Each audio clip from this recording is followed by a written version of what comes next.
Hey guys, it's Sincerity, once again back with another tutorial video, and in this short tutorial video, I'll be showing you how to perfectly sync your audio in your intros, which is literally the pivotal point to creating a good, solid intro. Well, apart from the other visuals. So I'm now going to be showing you what you can be creating with this tutorial.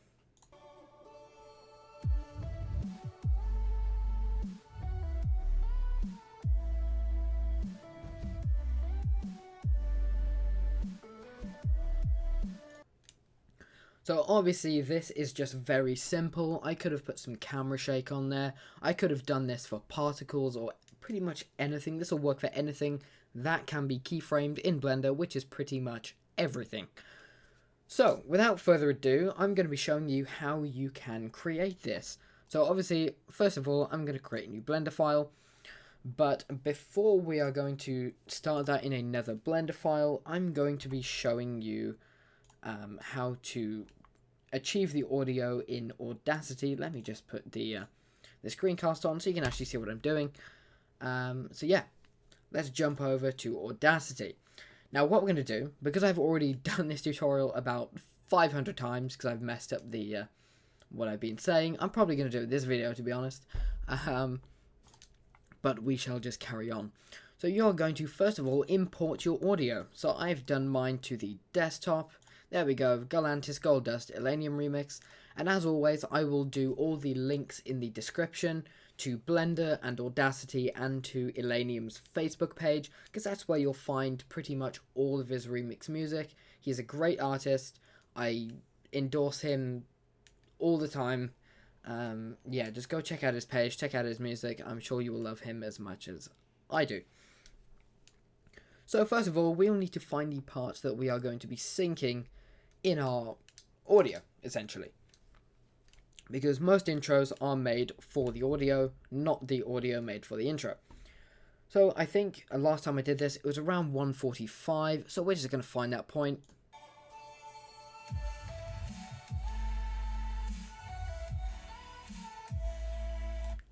So yeah, it's around there. Just control and zoom in. It's a bit laggy. Oh, wow.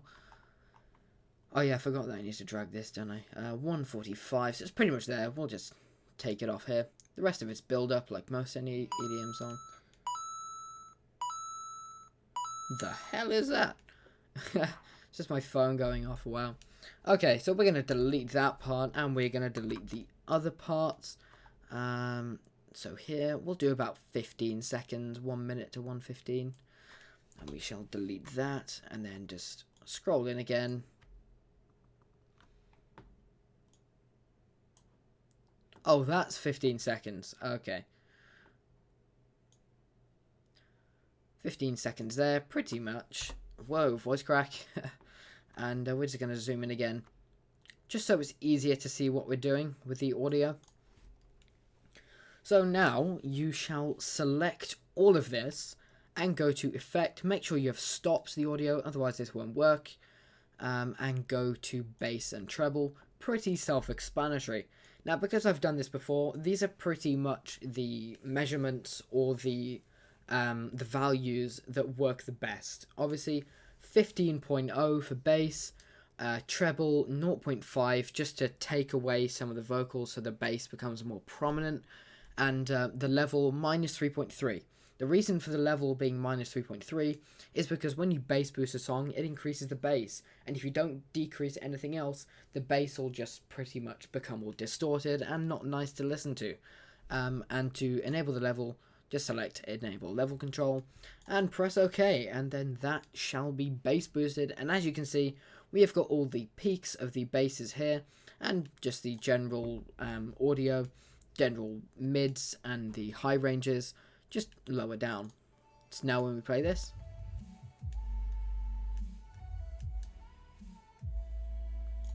pretty nice if I do say so myself. So we are going to export this now, export audio. Just do it back to the desktop so it's easier to find, and we'll put Gold Dust Duck Bass Boost. There we go. save. Okay. Whoop. What have I done? Okay. So now we go back into our Blender file. I'm just going to put the camera somewhere nice. Control-Alt-0, and then let's just replace that for your name or yo name. Okay. YONAME.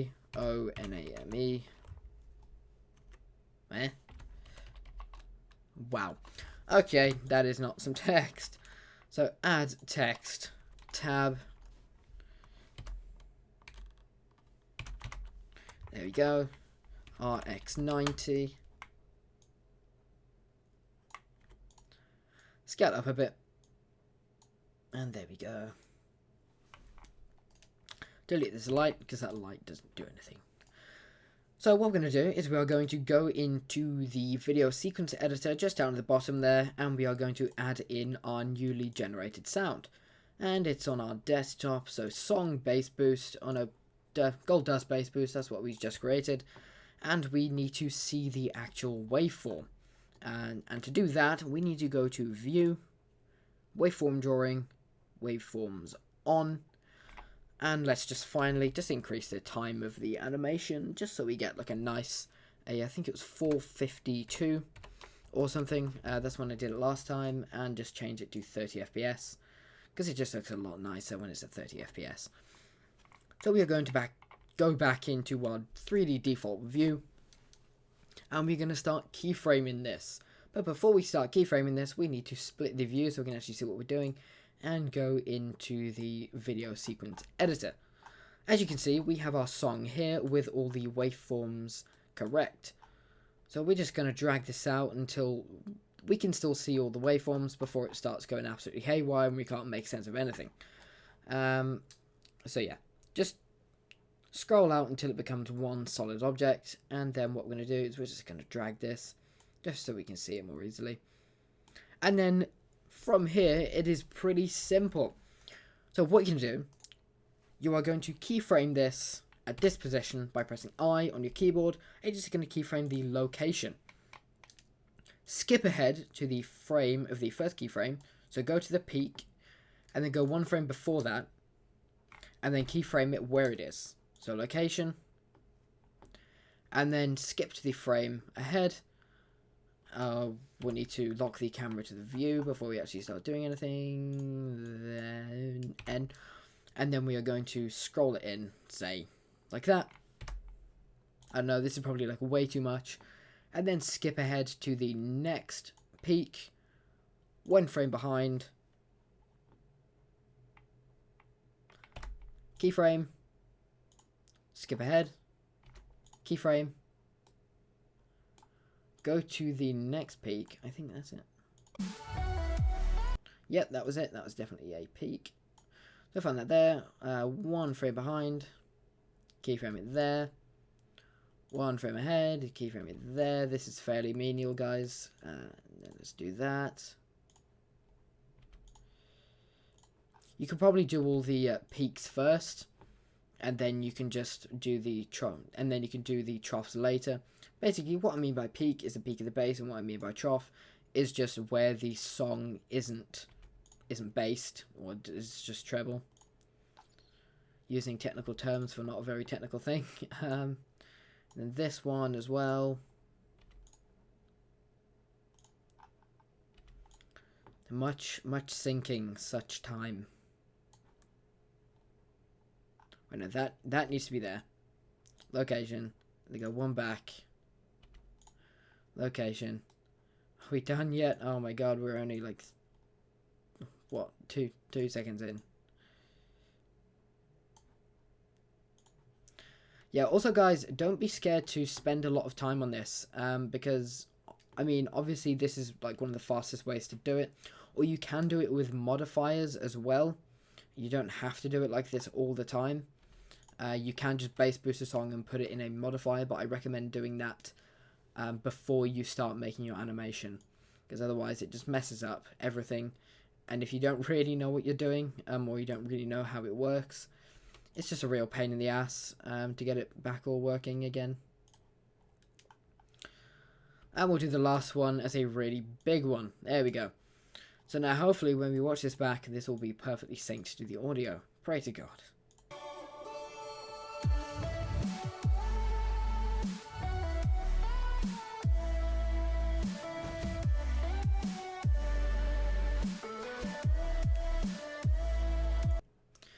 Damn. So that is pretty much it. You have your audio synced.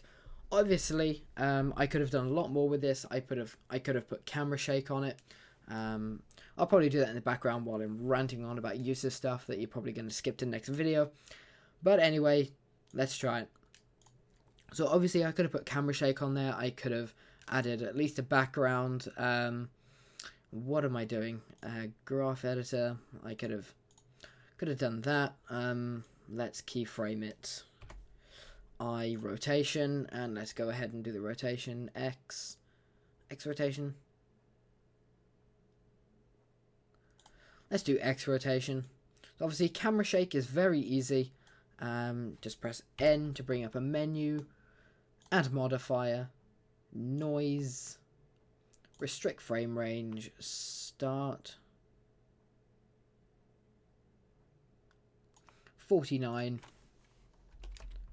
If you thought that process was long, you should try this. And then 80. That's roughly 30 frames. Fade in, nothing. Fade out. 20 frames. Scale 0.4. Strength 0.1. Now let's have a look at that.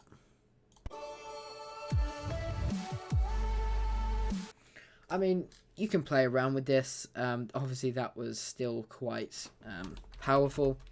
So we can do that to 0.03. I find that's probably one of the best values for like camera shake. But you can mess around with it. So anyway, thank you guys so much for watching and all your support. Feel free if you have any questions down below. Just go ahead and ask them. Otherwise, message me directly. If you have any problems, feel free to spam questions at me all day. I've got my YouTube, I've got my Facebook, I've got my Twitter, Instagram, whatever. Just go ahead and ask me questions, and I will be happy, more than happy, to come and help you when doing this. Because, like I said, learning a new animation program, especially when you haven't done it before, is quite hard. Like, when you just get onto the user face, there is just your brain can't like comprehend all the buttons at once. It takes a while to learn them, and like I said, there is no better learning than just getting hands-on with it, because that's what I did. I follow tutorials, and that's what I'm trying to do for you guys, is to make tutorials to make it easier for you guys, so you can learn the fastest way possible. So yeah, anyway guys, thank you for your support, and like always, I will see you in the next video.